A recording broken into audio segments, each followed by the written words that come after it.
Natural hair colour కోసం చూస్తున్నారా? అయితే Anoo's henna and black expert వాడండి.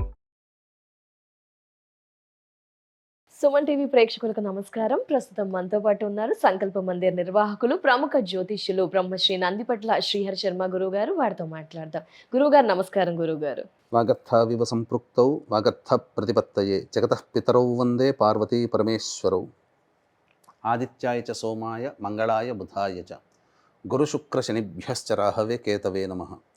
శృంగేరి జగద్గురు పీఠాధిపతులకి, కంచి పీఠాధిపతులకి నమస్కారములు తెలియజేసుకుంటూ కార్యక్రమాన్ని ప్రారంభిద్దాం. గురువుగారు, మరి ఆ పరమేశ్వరునికి ఎటువంటి పుష్పాలతో కనుక అర్చిస్తే గనక ఎటువంటి దోషాలు పోతాయి తెలియజేస్తారా గురువు గారు? ఆ వివరణ ఒకసారి. తప్పకుండానమ్మా.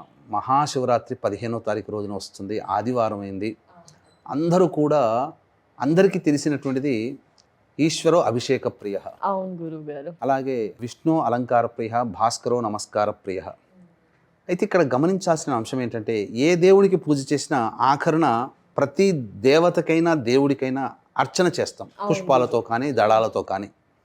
అయితే ఈ అర్చన చేసేటువంటి విధానంలో ఒక్కొక్క దేవతకి ఒక్కొక్క విధానం ఉంటే, పరమేశ్వరుడికి మాత్రం చాలా గొప్పగా చెప్పబడే అనేక ద్రవ్యాలు, అనేక పుష్పాలతో అర్చన, అనేక ద్రవ్యాలతో అభిషేకము, ఇవన్నీ పరమేశ్వరునికి సంబంధించినవి చెప్పబడ్డాయమ్మా. కాబట్టి ఇక్కడ మనము చెప్పదలుచుకున్నటువంటిది ఏంటంటే, ఏ ఏ పుష్పములు చాలా పరమేశ్వరునికి ప్రీతికరమో మనం తెలియచేసే ప్రయత్నం. ఎందుకనంటే ఒక్కొక్క పుష్పాన్ని మించి ఇంకొక పుష్పం చాలా ఇష్టమట, ఆ పుష్పాన్ని మించి ఇంకొక పుష్పం అంటే ఇష్టమట. ఇలా చెప్పుకుంటూ పోతే అనేక పుష్పాలలో ఆఖరణ ఏ పుష్పము పరమేశ్వరుడు చాలా ఇష్టపడతాడు, అన్నీ ఇష్టమే కానీ గ్రేడ్స్ అన్నమాట. కాబట్టి మనకు తెలియకుండానే మనం అనేక పుష్పాలతో మనం పూజ చేస్తాం. కానీ ఈ పుష్పం పూజించడం వల్ల ఇంత మహత్యం ఉందా అని చెప్పి మనం ఇప్పుడు చెప్పబోతున్నాం. అందరూ తెలుసుకోవచ్చు. వీక్షించేటువంటి ప్రేక్షకులను గమనించాల్సింది, ఈ 15వ తారీఖు మహాశివరాత్రి సందర్భంగా మన పీఠమాధ్వర్యంలో మహిమాన్విత కాశీక్షేత్రంలో విశ్వేశ్వర దేవాలయ ప్రాంగణ సమీపంలో సాయంకాలం 8 గంటలకి మీ యొక్క సంకల్పం నెరవేరడం కోసం రుద్రపారాయణం, రుద్రాభిషేకాలు జరపబడతాయి. కాబట్టి 15వ తారీఖు రోజున సాయంకాలం 6 గంటల లోపల ఈ కార్యక్రమంలో మీ గోత్రనామాదులు నమోదు చేసుకోవచ్చు. అలాగే 17వ తారీఖు రోజున అమావాస్య, పంచగ్రహ కూటమి, సూర్యగ్రహణం కూడా ఏర్పడుతుంది. మన భారతదేశంలో కనిపించని గ్రహణానికి ఆచారాలు, నియమాలు పాటించాల్సిన పని లేదు. కానీ దీని ప్రభావం ప్రపంచవ్యాప్తముగా కొన్ని రాశులలో జన్మించిన వారికి ఉంటుంది. కాబట్టి ఈ 17వ తారీఖు రోజున మధ్యాహ్నం 3 గంటలకి కాశీక్షేత్రంలో వృషభ, మిథున, కర్కాటక, సింహ, తుల, వృశ్చిక, మకర, కుంభ, మీన రాశుల్లో జన్మించినటువంటి వారికి ఈ గ్రహణ దోష నివారణార్థమై చండీ హోమము, మృత్యుంజయ, రుద్ర, సుదర్శన, సుబ్రహ్మణ్య, కాలభైరవ, శనిదోష నివారణ హోమాలు జరిపించి శక్తిపాతము చేసినటువంటి కరుంగలి మాల ఇవ్వడం జరుగుతుంది. అవకాశం ఉన్నవాళ్ళు 17వ తారీఖు రోజున మధ్యాహ్నం 1 గంట లోపల స్క్రీన్పై కనిపిస్తున్న నెంబర్కి కాంటాక్ట్ చేసి మీ గోత్రనామాలు నమోదు చేసుకోవచ్చు. అవకాశం ఉంటే 2 కార్యక్రమాల్లో నమోదు చేసుకుని, లేదైనా ఒక కార్యక్రమంలో నమోదు చేసుకోవచ్చు. ఇక పరమేశ్వరునికి సంబంధించినటువంటి పుష్పాలలో గనక చూసుకుంటేనమ్మా, తెల్ల జిల్లేడు పుష్పమును భక్తితో శివునికి సమర్పిస్తే 10 బంగారు నాణాలు సమర్పించిన పుణ్య ఫలితం వస్తుందట. అలాంటి 1000 జిల్లేడు పుష్పములు సమర్పించినటువంటి పుణ్యము ఒక్క గన్నేరు పుష్పంతో సమర్పించడం వల్ల వస్తుందట. అటువంటి 1000 గన్నేరు పుష్పాలు సమర్పిస్తే వచ్చే ఫలితము ఒక్క మారేడు దళము వల్ల వస్తుందట. అటువంటి 1000 మారేడు దళములు సమర్పిస్తే వచ్చే ఫలితము మనకు ఒక్క పద్మపత్రము, అంటే తామర పువ్వులో ఉండే ఒక్క రేకుని పరమేశ్వరుడికి ఇవ్వడం వల్ల అంతటి ఫలితం వస్తుందట. అటువంటి 1000 పద్మపత్రములు ఇచ్చిన ఫలితము ఒక్క నాగమల్లి పుష్పముని అర్చించడం వల్ల వస్తుందట. అటువంటి 1000 నాగమల్లి పుష్పాలని సమర్పిస్తే వచ్చే పుణ్యము ఒక్క ఉమ్మెత్త పువ్వు సమర్పించడం వల్ల వస్తుందట. అటువంటి 1000 ఉమ్మెత్త పువ్వులని సమర్పించే వచ్చే ఫలితము ఒక్క వాకుడు పువ్వుకి వస్తుందట. అటువంటి వాకుడు పువ్వులు 1000 సమర్పిస్తే వచ్చే ఫలితము ఒక్క తుమ్మి పువ్వుకి వస్తుందట.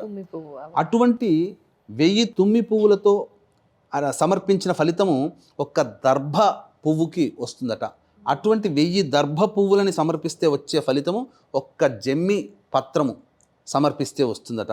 అటువంటి 1000 జమ్మి పత్రములు సమర్పిస్తే వచ్చే ఫలితం ఒక్క నల్ల కలువ పువ్వు సమర్పిస్తే వస్తుందట.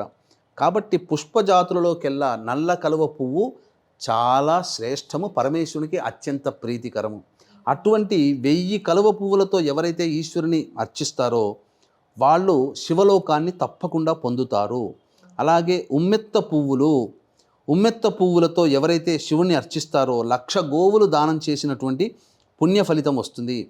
ఎవరైతే మారేడు దళముతో ఈశ్వరునికి అభిషేకము అర్చన చేస్తారో మహాపాపముల నుండి విముక్తి అవుతారని మనకు శివపురాణంలో చెప్పబడి ఉందమ్మా. గురుగారు, మరి ఎటువంటి పుష్పాలతో అర్చిస్తే ఎటువంటి దోషాలు తొలగిపోతాయి ఆ వివరణ కూడా తెలియజేస్తారా గురుగారు? తప్పకుండానమ్మా. ఇక్కడ ఏంటంటే పరమేశ్వరునికి మనం ఇంతకుముందు ఏ పుష్పాలు ఇష్టము, ఏ పుష్పాల కంటే ఏ పుష్పం ఇంకా గొప్పదైన పుణ్య ఫలితం వస్తుంది అనేటువంటి తెలియజేసుకున్నాం. ఇప్పుడు ఏ పుష్పాలని అర్చించడం వల్ల ఎటువంటి మానవుడు చేసిన దోషాలు, మానవుడికి కలిగినటువంటి దోషములు తొలగిపోతాయో మనం తెలుసుకుందాం. వీక్షించేటువంటి ప్రేక్షకులు కూడా ఈ యొక్క మహాశివరాత్రి సందర్భంగా కాశీ క్షేత్రంలో మహాశివరాత్రి రోజున 15వ తారీఖు ఫిబ్రవరి సాయంకాలం 8 గంటలకి విశ్వేశ్వర దేవాలయ ప్రాంగణ సమీపంలో మీ యొక్క సంకల్పం నెరవేరడం కోసం రుద్రపారాయణం, రుద్రాభిషేకం జరిపించడం జరుగుతుంది. 15వ తారీఖు సాయంత్రం 6 గంటల లోపల మీరు గోత్రనామాదులు నమోదు చేసుకోవచ్చు. అలాగే 17వ తారీఖు పంచగ్రహ కూటమి అమావాస్య సూర్యగ్రహణం. మన భారతదేశంలో కనిపించదు, ఆచార నియమాలు పాటించాల్సిన పని లేదు.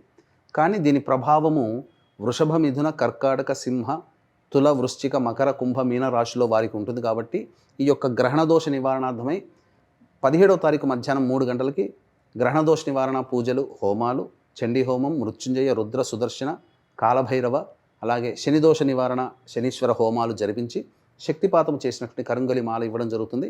17వ తారీఖు మధ్యాహ్నం 1 గంట లోపల మీరు నమోదు చేసుకోవచ్చు.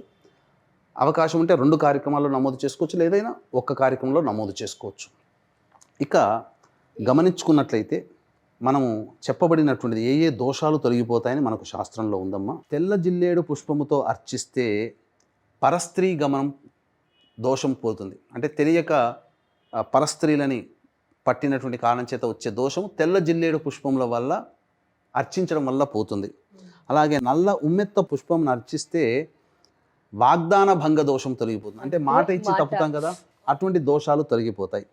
నాగమల్లి పుష్పములని అర్చిస్తే ఈశ్వరుణ్ణి నాగమల్లి పుష్పాలతో తల్లిదండ్రులని నిందించిన దోషం తొలగిపోతుంది.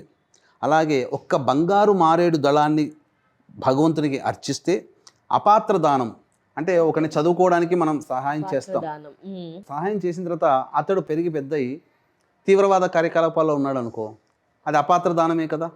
లేదా మనం ఒక వ్యక్తికి బాధగా ఉన్నాడు, పాపం బలహీనంగా ఉన్నాడు అని చెప్పి ఒక 100 రూపాయలు ఇచ్చాం, పోయి సారా లేదా డ్రింక్ తాగాడు, సిగరెట్లు కొనుక్కొని తాగాడు, అది తప్పు కదా. ఇవన్నీ కూడా అపాత్ర దానము అని అంటారు. ఈ అపాత్ర దానము చేసినటువంటి దోషము కేవలం ఒక్క బంగారు మారేడు దళాన్ని సమర్పించడం వల్ల ఆ దోషం తొలగిపోతుందట. తర్వాత గన్నేరు పుష్పముతో అర్చిస్తే అన్యాయంగా సంపాదించిన దోషం పోతుంది. ప్రపంచంలో ఇప్పుడు ప్రతి వాళ్ళు అన్యాయార్జితమే. ఇప్పుడు ఆఫీస్కి వచ్చి న్యాయంగా కరెక్ట్గా ఆఫీస్కి పాటుపడుతున్నారా, వ్యాపారం కరెక్ట్గా చేస్తున్నారా, వృత్తిలో కరెక్ట్గా ఉంటున్నారా, ఎక్కడో చోట తప్పు చేస్తున్నారు. కాబట్టి గన్నేరు పుష్పాలతో అర్చిస్తే ఇటువంటి అన్యాయార్జిత దోషం ప్రతి ఒక్కరు చేయాల్సిందే. తామర పుష్పాలతో అర్చిస్తే ఇతరులని నిందించడం వల్ల వచ్చే దోషం తొలగిపోతుంది. అలాగే జమ్మి పత్రములని అర్చిస్తే వేదశాస్త్రాన్ని, బ్రాహ్మణుల్ని, పీఠాధిపతులని, పెద్దవాళ్ళని దూషించిన దోషము తొలగిపోతుంది. అలాగే తుమ్మి పుష్పాలతో అర్చిస్తే మిత్రద్రోహం, మిత్రులకి ద్రోహం చేసిన దోషం తొలగిపోతుందట. అలాగే దర్భ పుష్పాలతో అర్చిస్తే అబద్ధమాడడం వల్ల వచ్చే దోషం. ఈ ప్రపంచంలో మీతో నాతో సహా అందరూ ఏదో ఒక సమయంలో అబద్ధమాడే ఉంటారు. ఇక నల్ల కలువ పుష్పాలతో అర్చిస్తే పంచమహాపాతక దోషాలు తొలగిపోతాయి. అంటే పరస్త్రీ గమనము, జూదము, దాగడము, ఇతరుల సమ్ముని దొంగలించడం, ఇవన్నీ పంచమహాపాతకాలు అంటారు. వ్యసనాలు చెప్పొచ్చు. ఆ వ్యసనాలు ఉండడం వల్ల దోషం తొలగిపోతుంది. అలాగే మారేడు దళముతో అర్చించడం వల్ల స్త్రీ, గో, శిశు హత్యలు చేయడం వల్ల వచ్చే దోషం. ఇప్పుడు చాలామంది అబార్షన్స్ చేసుకుంటున్నారు, ఆ దోషము. స్త్రీలను చంపుతున్నారు, ఆవులను చంపుతున్నారు. ఇవన్నీ కూడా మారేడు దళాలతో అర్చించడం వల్ల దోషాలన్నీ తొలగిపోతాయి. తర్వాత బుద్ధిపూర్వకంగా చేసిన పాతకములు అనేటువంటివి, అంటే కావాలని తెలిసి చేయడం, ఆ చేసిన దోషాలు 1000 తామర పుష్పాలతో అర్చించడం వల్ల ఆ దోషం తొలగిపోతుందట. అలాగే మనకు ప్రధానంగా ఇవన్నీ కూడా చెప్పబడినటువంటిది కేవలం నా మాటగా కాదు, లేదా ఏదో పుస్తకాల్లో కాదమ్మా, సాక్షాత్తు కుమారస్వామి అగస్త్యుడికి చెప్పినటువంటిది అని చెప్పవచ్చు. శాస్త్రం ఉమ్. తప్పకుండా అగస్త్య మహామునికి చెప్పినటువంటిది. తప్పకుండా గురువుగారు ఏ పుష్పాలతో అర్చిస్తే గనక ఎలాంటి దోషాలు తొలగిపోతాయి ఎంత వివరంగా తెలియజేశారు గురువుగారు. అందరూ పాటించవలసిందిగానే ఉంది. చాలా చక్కటి వివరణ గురువుగారు. అది శివరాత్రి రోజున చాలా మంది ఉపయోగించుకోవచ్చు, మిగతా రోజుల్లో కూడా ఉపయోగించుకోవచ్చు ఇలాంటి ఎపిసోడ్ని. ధన్యవాదాలు గురుగారు. థ్యాంక్ యూ సో మచ్ గురుగారు. నమస్కారం. సర్వం శ్రీ ఉమామహేశ్వర పర బ్రహ్మార్పణమస్తు.